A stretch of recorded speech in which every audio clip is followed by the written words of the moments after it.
बच्चों, आप सभी का मेरे YouTube channel easy clear exam की इंडियन पॉलिटी से संबंधित 10,000 प्रश्नों की महत्वपूर्ण टेस्ट सीरीज में स्वागत है। आज के इस वीडियो में हम 25 महत्वपूर्ण प्रश्नों को हल करेंगे जो कि आगामी परीक्षाओं के लिए बहुत ही महत्वपूर्ण हो सकते हैं। पहला प्रश्न है, सर्वप्रथम किस देश ने अपने संविधान में प्रस्तावना को अपनाया था? भारत के संविधान के प्रारंभ में प्रस्तावना का उल्लेख है और विश्व में सर्वप्रथम प्रस्तावना को अपने संविधान में शामिल करने वाला देश है अमेरिका। ऑप्शन ए सही उत्तर है। संविधान का परिचय पत्र किसे कहा जाता है? तो प्रस्तावना को संविधान का परिचय पत्र कहा जाता है। इसका परिचय पत्र कहने का मुख्य आशय है कि संविधान के प्रारंभ में प्रस्तावना का वर्णन होता है और संविधान का सार जो होता है वह संक्षेप में प्रस्तावना में लिखा जाता है। तो इस तरह से जो संविधान का प्रस्तावना होता है वह संविधान का परिचय पत्र भी कहलाता है। ऑप्शन सी सही उत्तर है। प्रस्तावना संविधान के परिचय अथवा भूमिका को कहते हैं, यानी कि कोई भी व्यक्ति प्रस्तावना को एक बार पढ़ने से संविधान के सार को समझ सकता है। N.A. पालकीवाला ने प्रस्तावना को संविधान का परिचय पत्र कहा था, जो कि एक संविधान तथा कानून विशेषज्ञ हैं। भारतीय संविधान की प्रस्तावना है जो पंडित नेहरू द्वारा बनाए गए उद्देश्य प्रस्ताव पर आधारित है। पिछले वीडियो में हमने उद्देश्य प्रस्ताव के बारे में चर्चा किया था, जिसको पंडित नेहरू ने संविधान सभा में 13 दिसंबर 1946 को प्रस्तुत किया था और उद्देश्य प्रस्ताव में जो प्रावधानों का उल्लेख है वह कहीं तक भारत के संविधानों में भी उनको अंगीकृत किया गया है। निम्नलिखित कथनों पर विचार कीजिए। प्रस्तावना में संशोधन किया जा सकता है, तो यह कथन सत्य है। अमेरिका ने सर्वप्रथम प्रस्तावना को संविधान में अपनाया था, तो दूसरा कथन भी सत्य है। इस तरह से ऑप्शन ए तथा ऑप्शन बी दोनों ही कथन सत्य हैं। प्रस्तावना में संशोधन किया जा सकता है। अमेरिका ने प्रस्तावना को सर्वप्रथम अपने संविधान में अपनाया था।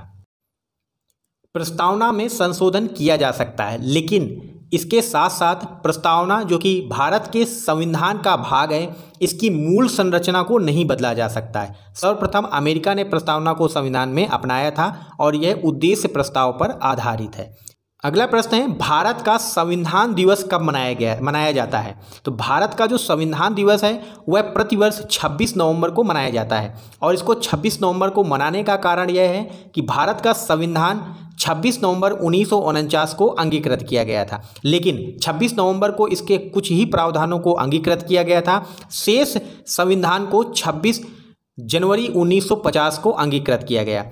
26 जो नवंबर 1949 को भारतीय संविधान को अंगीकृत किया गया, इसका निर्माण करने में 2 वर्ष 11 माह और 18 दिन लगे थे। भारतीय संविधान को 26 नवंबर 1949 को अपनाया गया। 2 वर्ष 11 माह और 18 दिन इसके निर्माण में लगे। प्रारूप समिति का कार्य था संविधान की रचना करना। यदि पिछला टेस्ट आप हल करते हैं तो आप इन सभी प्रश्नों का आंसर आसानी से दे सकते हैं, क्योंकि हमने प्रस्तावना से संबंधित महत्वपूर्ण 25 प्रश्नों को पिछले वीडियो में हल किया है। प्रारूप समिति का अध्यक्ष B.R. अम्बेडकर थे और यह बहुत ही महत्वपूर्ण समिति थी, संविधान के निर्माण से संबंधित थी। B.R. अम्बेडकर को आधुनिक भारत का मनु भी कहते हैं। संविधान निर्माण में कुल 64 लाख रुपए का खर्चा हुआ था। उसके अलावा संविधान निर्माण में 60 देशों के संविधान का अवलोकन किया गया तथा उनके जो प्रमुख प्रावधान जो कि भारत में सांस्कृतिक, राजनीतिक तथा सामाजिक रूप से मान्य थे, उनको भारत के संविधान में अंगीकृत किया गया था। इसके साथ साथ भारत के संविधान में 114 दिन तक संविधान के प्रमुख प्रावधानों पर चर्चा हुई। उसके पश्चात ही 26 नवंबर 1949 को इसको अपनाया गया था। अगला प्रश्न है, निम्नलिखित में से कौन सा या कौन से शब्द प्रस्तावना में 42वें संविधान संशोधन 1976 के द्वारा जोड़े गए थे? तो भारत के संविधान की जो प्रस्तावना है, जिसको संविधान का परिचय पत्र भी कहते हैं, उसमें समाजवादी, धर्मनिरपेक्ष, बंधुत्व तथा अखंडता, यह चारों ही शब्द 42वें संविधान संशोधन के द्वारा जोड़े गए थे। तो इस तरह से ऑप्शन डी सही उत्तर है। ऑप्शन डी सही उत्तर है। कथन 1, 2, 3 और 4 चारों ही सत्य हैं। समाजवादी, धर्मनिरपेक्ष, बंधुत्व और अखंडता। अगला, 42वें संविधान संशोधन 1976 के द्वारा जो कि भारत में आपातकाल के समय संविधान संशोधन लाया गया था। संविधान की प्रस्तावना में समाजवादी, धर्मनिरपेक्ष और अखंडता शब्द जोड़े गए थे। भारतीय संविधान की प्रस्तावना के अनुसार भारत की प्रगति कैसी है। तो भारत की संविधान की प्रस्तावना में भारत की प्रगति के बारे में उल्लेख है और यह भारत की प्रगति संप्रभु, लोकतांत्रिक और गणतांत्रिक तीनों ही है। तो इस तरह से ऑप्शन डी सही उत्तर है। उपरोक्त सभी भारत की प्रस्तावना के अनुसार भारत की प्रगति संप्रभु, लोकतांत्रिक और गणतांत्रिक देश के रूप में है। संविधान की प्रस्तावना के अनुसार भारत एक संप्रभु, समाजवादी, लोकतांत्रिक, धर्मनिरपेक्ष, गणतांत्रिक राज्य व्यवस्था वाला देश है। मूलतः संविधान की प्रस्तावना में समाजवादी, धर्मनिरपेक्ष शब्द नहीं थे, किंतु 42वें संविधान संशोधन 1976 के द्वारा समाजवादी और धर्मनिरपेक्ष शब्द प्रस्तावना में जोड़े गए थे। अगला प्रश्न है, भारतीय संविधान में उल्लेखित संप्रभुता शब्द के संबंध में विचार कीजिए। संप्रभुता से आशय है भारत किसी अन्य देश पर निर्भर नहीं है, तो यह कथन सत्य है। भारत किसी अन्य देश का डोमिनियन भी नहीं है, तो यह भी कथन सत्य है। कथन तीसरा है, भारत अपने बाहरी और आंतरिक मामलों का निस्तारण करने के लिए स्वतंत्र है, तो यह तीनों ही कथन संप्रभुता से संबंधित है। इस तरह से ऑप्शन सी सही उत्तर है। कथन 1, 2, 3 तीनों ही सत्य हैं। संप्रभुता शब्द भारत के संविधान की प्रस्तावना में भारत की प्रगति से संबंधित जो शब्दावली है उससे प्रश्न कई बार पूछे गए हैं, इनको आप रिवीजन करते रहिए। भारत किसी अन्य देश पर निर्भर नहीं है। संप्रभुता के कुछ और भी अर्थ हम इसमें देख लेते हैं, जैसे कि भारत किसी अन्य देश पर निर्भर नहीं है, भारत किसी अन्य देश का डोमिनियन नहीं है, तथा भारत अपने बाहरी और आंतरिक मामलों का निस्तारण करने के लिए स्वतंत्र है। उसके साथ साथ संयुक्त राष्ट्र सदस्य होने से भारत की संप्रभुता सीमित नहीं होती है। क्यों? क्योंकि भारत एक संप्रभु देश है। एक संप्रभु राज्य होने के नाते भारत किसी विदेशी सीमा का अधिग्रहण कर सकता है। अगला प्रश्न है, संविधान की आधारिक संरचना का सिद्धांत किस मामले में सामने आया था। तो भारत के संविधान में पहले संसद संशोधन किसी भी भाग का कर सकती थी, लेकिन 1973 में केशवानंद भारती मामले में, जो कि 1973 में आया था, उसमें सर्वोच्च न्यायालय के द्वारा आधारिक संरचना, जिसको बेसिक स्ट्रक्चर कहते हैं, इसका सिद्धांत सामने आया। इस आधार पर भारत की जो संसद है वह भारत के संविधान में किसी भी भाग में संशोधन कर सकती है, लेकिन भारत के संविधान की मूल संरचना को नहीं बदल सकती है। यही बेसिक स्ट्रक्चर यानी मूल संरचना का सिद्धांत कहलाता है और यह सिद्धांत केशवानंद भारती मामला जो कि 1973 में आया था, उसको सर्वोच्च न्यायालय के द्वारा पारित किया गया था। अगला प्रश्न है, भारत में निम्न में से कौन सी नीति 1991 में लागू नहीं हुई।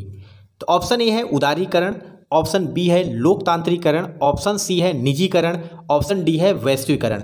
तो भारत में आर्थिक नीति 1991 में लागू की गई, जिसमें मुख्यतः 3 नीतियां थी, जैसा कि पहला उदारीकरण, दूसरा निजीकरण और तीसरा वैश्वीकरण। लोकतांत्रिकरण नीति 1991 में लागू नहीं की गई थी। निम्नलिखित कथनों पर विचार कीजिए। कथन 1 है, भारतीय समाजवाद लोकतांत्रिक समाजवाद है। सत्य कथन है। भारतीय समाजवाद साम्यवादी समाजवाद है, यह एक असत्य कथन है।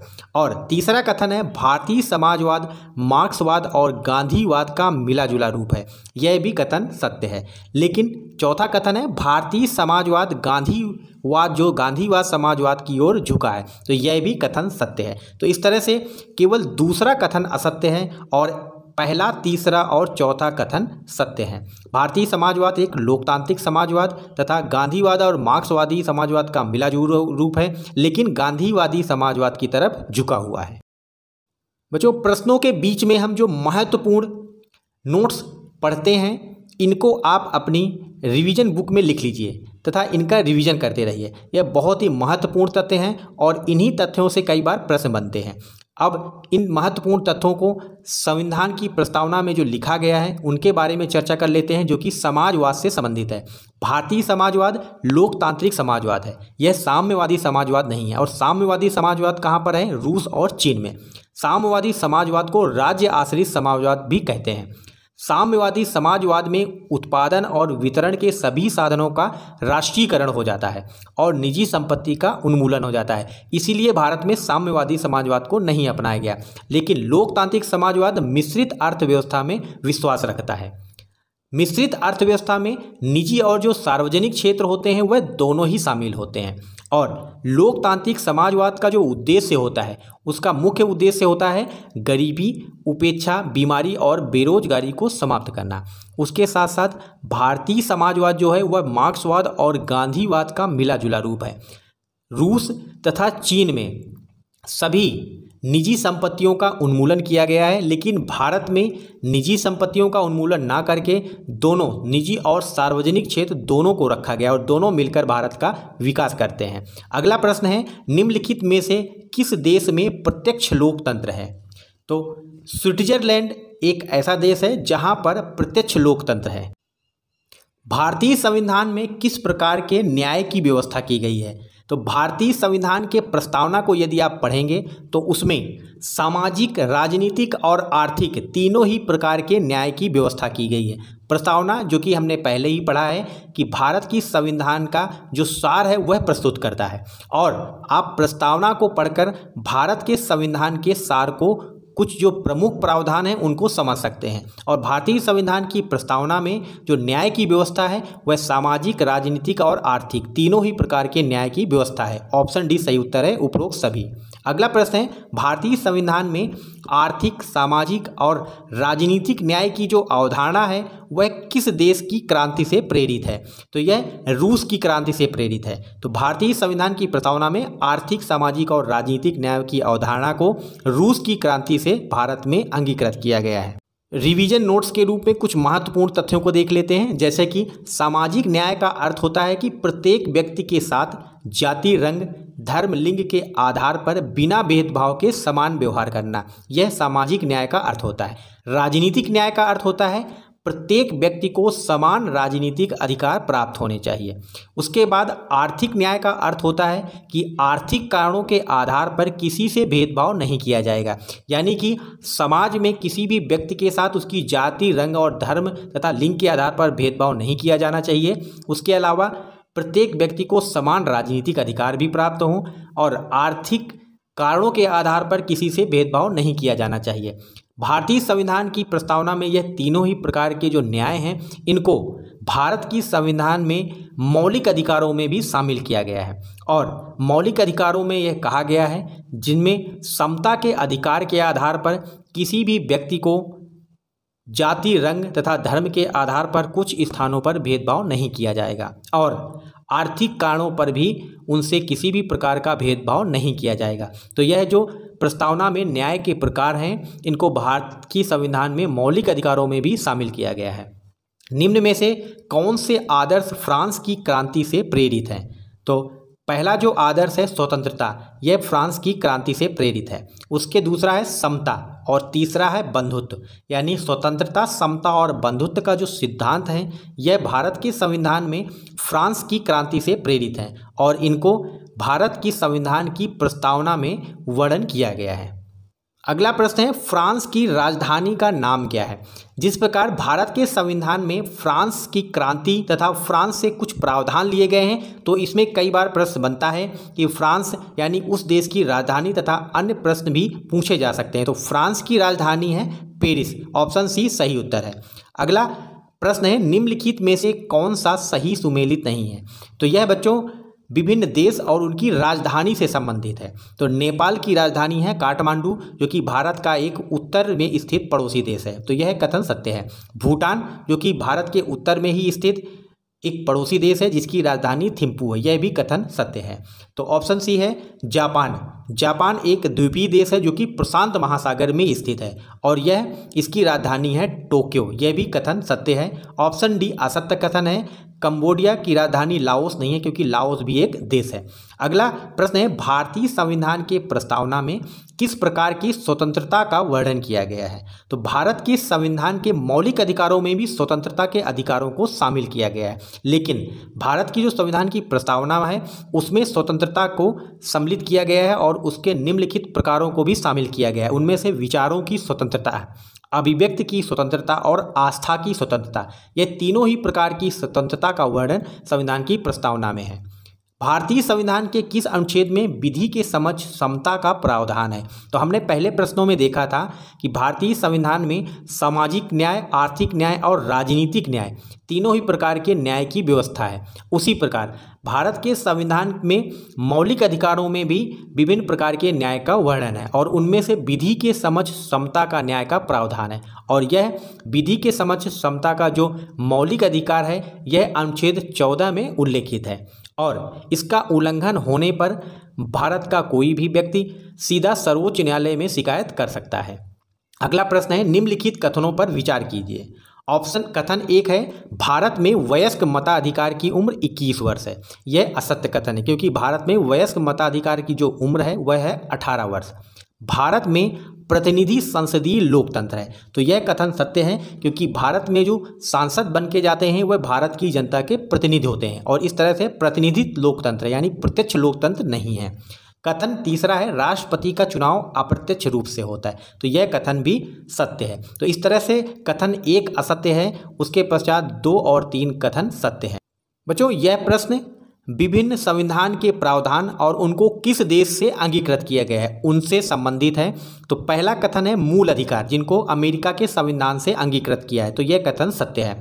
बंधुत्व का जो सिद्धांत है उसको फ्रांस की क्रांति से लिया गया है, यह भी कथन सत्य है। मौलिक कर्तव्यों को आयरलैंड से नहीं लिया गया है, मौलिक कर्तव्यों को रूस के संविधान से लिया गया है और यह भारत के संविधान में 42वें संविधान संशोधन के द्वारा शामिल किया गया है। तो ऑप्शन सी जो है वह असत्य है, सही सुमेलित नहीं है। संसदीय लोकतंत्र को जर्मनी के संविधान से लिया गया है, तो ऑप्शन सी सही है।